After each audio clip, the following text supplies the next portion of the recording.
Dream, dream, dream, dream, dream. Dream, dream, dream that I want you.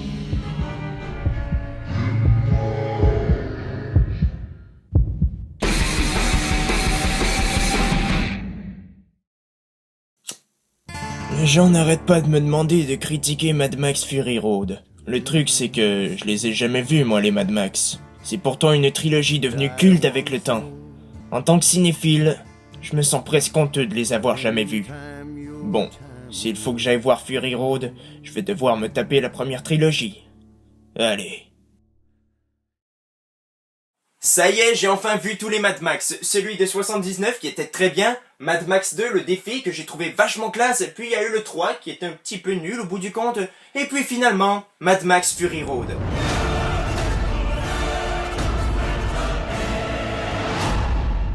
Max Rokatansky est un ancien policier vivant désormais dans un monde chaotique. Plusieurs groupes d'illuminés, l'un d'entre eux mené par Immortan Joe, s'affrontent dans le désert d'Australie et se disputent des quantités d'eau et d'essence. L'impératrice Furiosa décide alors de s'enfuir avec les épouses d'Immortan Joe, ce qui le rend évidemment très furieux. Avec l'aide de Max, Furiosa devra affronter les troupes sans merci d'Immortan Joe.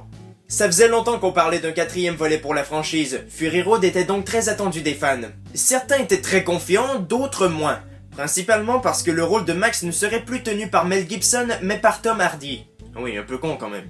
Même si on change d'acteur pour interpréter un rôle emblématique, ça ne veut pas nécessairement dire que ça sera mauvais. Y a qu'à prendre les James Bond par exemple. 6 acteurs y ont joué le rôle de 007 pour un total de 24 films. Et c'est quand même devenu une franchise culte malgré ça. Bref, tout ça pour dire que Tom Hardy colle très bien au personnage, il réexploite tous ses traits sans trop les changer. Avant de le choisir, plusieurs autres acteurs furent envisagés pour ce rôle, comme Heath Ledger, Paul Walker et Sam Worthington. Ah, mais George Miller voulait absolument Hardy pour ce rôle. Il explique en entrevue: Tom Hardy possède un charisme paradoxal, et cela fait de lui quelqu'un de fascinant à regarder. Mais dites donc, ça ressemble à une petite déclaration d'amour, ça. Le truc, c'est qu'il est un petit peu mis à l'écart durant le film, du moins à mon humble avis.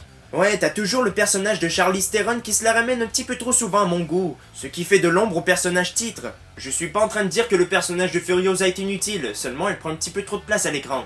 Sinon, le principal antagoniste, Immortan Joe, est vraiment digne de l'univers original. Et en plus, c'est Hugh Keays-Byrne qui l'interprète, celui qui jouait Toe Cutter dans le premier Mad Max. Il est vraiment excellent, mais encore là, le problème c'est qu'il n'est pas assez mis à l'avant. On se concentre plus sur ses sbires que sur lui. Le film transmet également un certain message pro-féministe avec les femmes d'Immortan Joe qui en ont marre d'être seulement utiles pour procréer. N'empêche qu'ils sont vachement canons.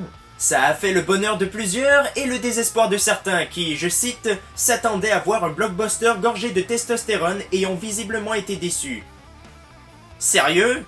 L'univers exposé dans ce nouveau volet ne trahit aucunement celui des 3 films. Après tout, c'est toujours George Miller à la réalisation. Du haut de ses 70 balais, le mec disposait d'un budget énorme comparé à celui de la trilogie originale. Et il s'en est donné à cœur joie. Action! Ce métier est foutrement génial. Les paysages désertiques mêlés avec les décors apocalyptiques rendent le visuel du film simplement jouissif. Il y a toujours cette teinte jaunâtre évoquant la sécheresse et le désert qui accentue ce sentiment de quête pour l'eau. On a aussi droit à des bolides complètement délirants, je pense notamment à celui avec la guitare lance-flamme qui est vraiment top. Il paraît qu'elle fonctionne pour vrai. Je la veux.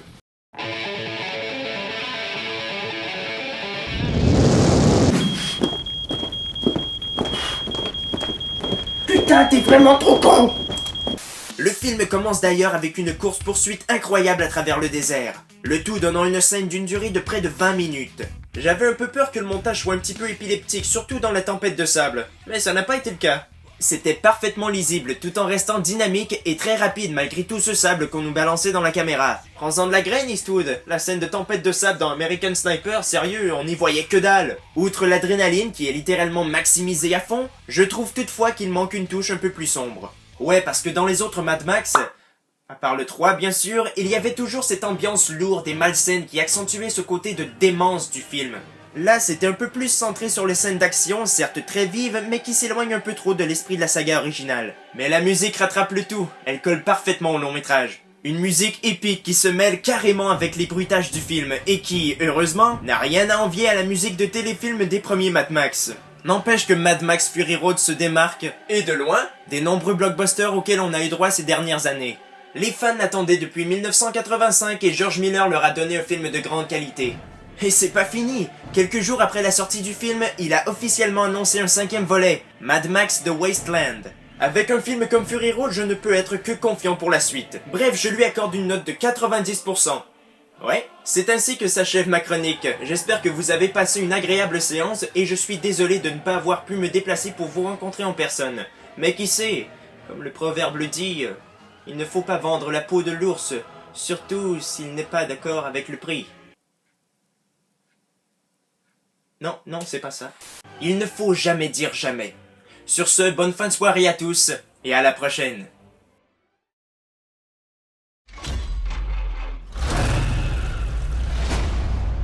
Mon monde est à feu et à sang.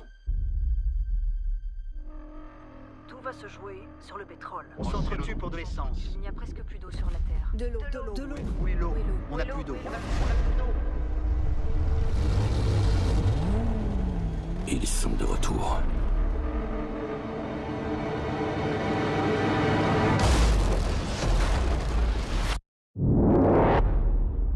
Tout le monde est devenu fou.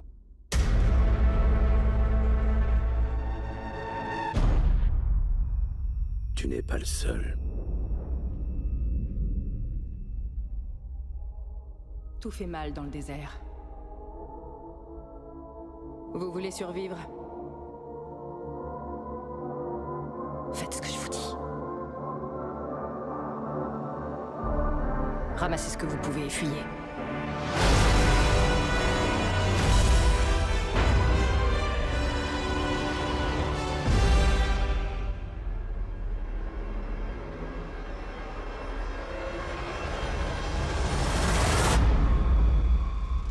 Quelle journée! Quelle journée merveilleuse!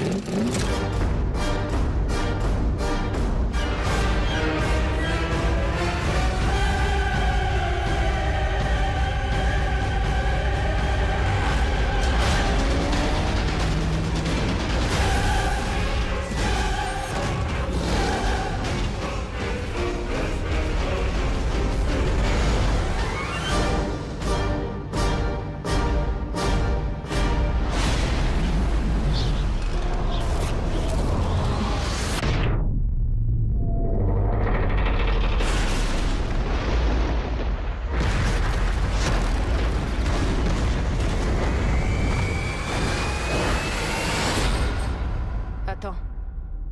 Comment tu t'appelles?